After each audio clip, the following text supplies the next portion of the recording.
Welcome to movie today. எல்லாருக்கும் இனிய புத்தாண்டு நல்வாழ்த்துக்கள். இன்றைக்கி நாம் கிச்சா சுதீப் நடிப்பில் வெளிவந்திருக்கிற மார்க் படம் எப்படி இருக்குன்னு பார்த்துடலாம். படத்தோட கதையை பற்றி பார்த்தோம்னா, ஹீரோ ஒரு சஸ்பெண்டான போலீஸ் ஆஃபீஸராக இருக்கார். அப்போது அவருக்கு தெரிஞ்ச குழந்தை ஒன்று காணாமல் போயிடுது. அந்த குழந்தைய தேடி ஹீரோ களத்தில் இறங்க, அதே சமயத்தில் வில்லனோட தம்பியும் காணாமல் போயிடுறாரு. அவரை தேடி வில்லனும் களத்தில் இறங்க, ஹீரோ அந்த குழந்தைய தேடி கண்டுபிடிச்சாரா இல்லையா, வில்லனும் அவரோட தம்பியை தேடி கண்டுபிடிச்சாரா இல்லையா, இது ரெண்டுத்துக்கும் என்ன சம்பந்தம், இதுதான் மீதி கதை. இப்போ வாங்க படத்தோட பாசிட்டிவ் என்னென்ன, நெகட்டிவ் என்னென்னு பார்த்துடலாம். படத்தோட பாசிட்டிவ் பார்த்தோம்னா, நான் இன்ட்ரோவில் சொன்ன மாதிரி இது ஒரு சிம்பிள் ஸ்டோரி தான். இது இல்லாமல் 2 ட்ராக் ஸ்டோரியும் இருக்குது.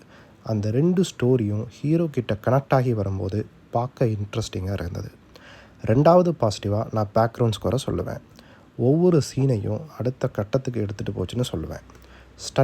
அடுத்த பாசிட்டிவாக ஸ்டண்ட் கோரியோகிராஃபி நல்லா இருந்தது. அதனால் ஒவ்வொரு ஃபைட்டு சீனுமே பார்க்க நல்லா தான் இருந்தது. இந்த படத்தில் ஹீரோயின் இல்லை, அதனால் படத்தோட கதையை விட்டு நகராமல் full and full story focused மூவியாக கொண்டு போனாங்க.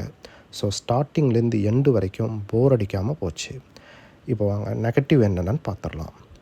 இந்த படம் கிச்சா சுதீப் ஃபேன்ஸுக்காக எடுக்கப்பட்ட படம் மாதிரி இருந்தது. ஸோ எந்த கேரக்டரையுமே ஃபோக்கஸ் பண்ணாமல் ஃபுல் அண்ட் ஃபுல் அவரோட மாசை வச்சே ஓட்டிட்டாங்க. இதனால் ஒரு எமோஷ்னல் கனெக்ட்டுங்கிறதே இல்லாமல் போயிடுச்சு.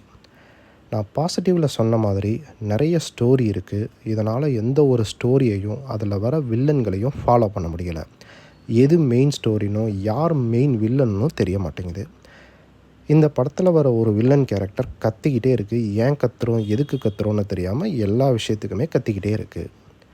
படத்தில் ஒரு சில இடத்துல காமெடி ட்ரை பண்ணியிருக்காங்க, பட் அது ஒன்றும் பெருசாக ஒர்க் அவுட் ஆகலை.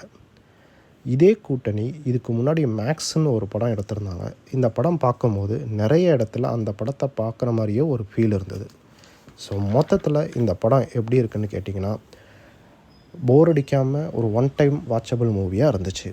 இந்த படத்துக்கு நான் கொடுக்குற ரேட்டிங் என்னென்னா 5க்கு 3 கொடுப்பேன். தேங்க்ஸ் ஃபார் வாட்சிங். நெக்ஸ்ட் ஒரு மூவி ரிவ்யூவில் பார்ப்போம்.